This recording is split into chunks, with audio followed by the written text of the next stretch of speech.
You've probably done this before, right? Run a plastic comb through your hair on a dry day, and then, like magic, you watch it lift up these tiny little pieces of paper. It feels like a weird party trick, but it's not magic at all. It's pure physics. And today, we're going to unravel exactly how that uncharged attraction works. And in doing that, we're going to stumble upon one of the most powerful and honestly elegant ideas in all of electricity. Okay, let's just dive right into the heart of it. This is the core mystery we're tackling today. The comb, yeah, you run it through your hair, it picks up static electric charge. We get that part. But the little piece of paper, it's electrically neutral. It has no net charge. So why on earth would it be attracted to the comb? I mean, you'd think, right, if one thing's charged and the other's neutral, nothing should happen. But something clearly does. All right, so to crack this case, we need our first major clue. It's a concept that's really at the heart of how materials respond to electricity, and it's called an electric dipole. You gotta understand this to get that invisible force between the comb and the paper. So what in the world is an electric dipole? Well, at its core, it's super simple. It's just a pair of charges, one positive, one negative. They're equal in strength, just separated by a little distance. You can almost picture a tiny subatomic barbell with a plus on one end and a minus on the other. This little guy, he's pretty much the hero of our story. Now, how this dipole behaves really depends on its surroundings. If you stick it in what we call a uniform electric field, where the force is the same everywhere, the dipole just feels a twist. It tries to line up with the field, kind of like a compass needle. But the net pull on it is zero. It twists, but it doesn't actually go anywhere. But, and this is the game changer, in a non-uniform field where the strength changes from place to place, it's a totally different story. The dipole still twists, yeah? But now it also feels a net force. It gets pulled toward the stronger part of the field. And this is exactly what's going on with our paper. Now, the paper is neutral overall, you're right, but it's made of atoms and molecules that have positive and negative bits. When you bring that charged comb close, its electric field reaches right into the paper and causes this tiny little shift in the charges. It polarizes the material, essentially creating millions of these microscopic electric dipoles, all kind of lined up with the comb's field. And here it is, the final piece of the puzzle. The electric field coming from a little object like a comb isn't uniform at all. It's really strong right next to the plastic, and it gets weaker really fast as you move away. So our paper, which is now full of all these induced dipoles, is sitting right in that non-uniform field. That means the end of each little dipole that's closer to the comb is pulled harder than the end that's a bit farther away. And when you add up all those tiny, unequal pulls, you get a net attractive force. The paper gets pulled right toward the comb. And there you have it, mystery solved. Okay, so we've got the tiny piece of paper figured out, but what happens when we scale this up? You know, for a big charged object like a metal plate or a long wire, we can't possibly keep track of every single charge, every single atom. We need a new way to think about it, a way to kind of zoom out and treat all that charge like it's a smooth, continuous thing. The key here is to think about charge kind of like how we think about water. We know water is made of individual H2O molecules, of course, but if we want to measure its density, we just treat it like it's a continuous, smooth fluid, right? We're going to do that exact same thing with electricity. We'll just ignore the individual electrons for a minute and imagine this smooth charge density. And this gives us a whole new language for describing charge on a bigger scale. If the charge is spread out along a thin wire, we use linear density. We call it lambda. If it's on a surface, like a metal sheet, we use surface density, sigma.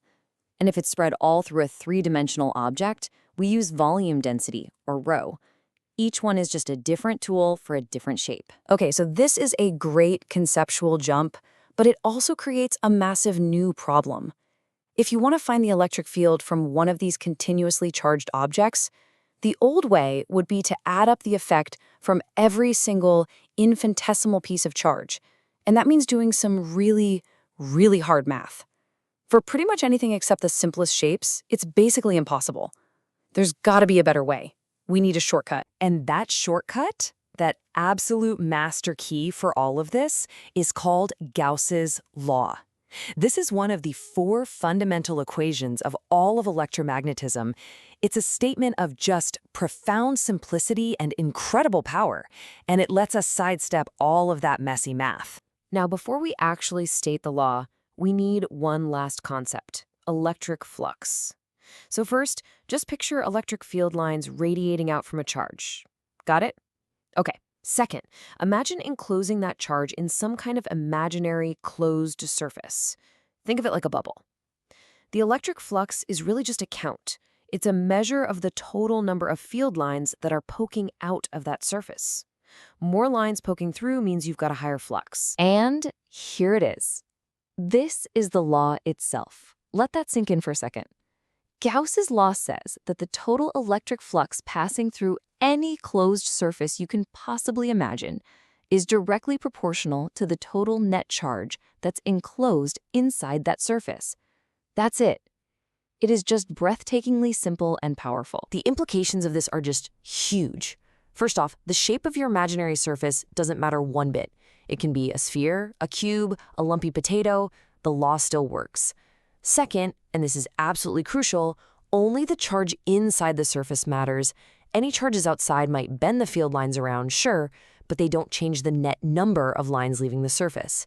And this is what makes the law a secret weapon for solving problems that have some kind of symmetry. A law is only as good as the problems it can actually solve, right?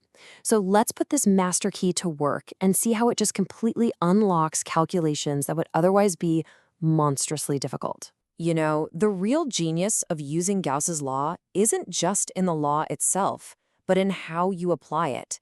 The trick, the art of it, is to choose an imaginary Gaussian surface that perfectly matches the symmetry of the charge distribution you're studying.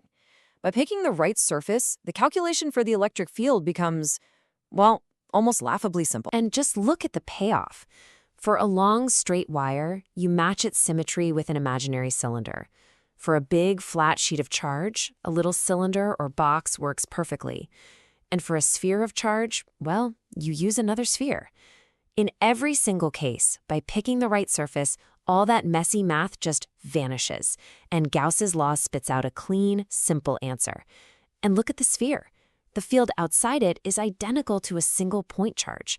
That's just elegance in action. And this brings us to one of the most famous and frankly surprising results of Gauss's law. What's the electric field inside a hollow charged sphere? Well, if you draw your imaginary surface anywhere inside it, how much charge is enclosed? 0. And if the charge is 0, Gauss's law demands that the field must also be 0. It's a perfect electrostatic shield. This is the very same principle behind a Faraday cage that can protect you or your electronics from external electric fields. So just think about the journey we just took. We started with this simple, everyday observation, something you could do at your desk right now. And just by asking why, we were led down this path, from induced dipoles to the idea of continuous charge, and finally to uncovering Gauss's law, one of the foundational pillars of how we understand the entire universe. But this leaves us with one final and much, much deeper question to think about. We've built this entire explainer on the fact that like charges repel each other. So then take a look at the nucleus of an atom. It's this tiny, dense ball just packed with positively charged protons. According to everything we've just discussed, that nucleus should violently fly apart. So why doesn't it? What force, even more powerful than electricity, could possibly be holding it all together? That is a mystery for another explainer.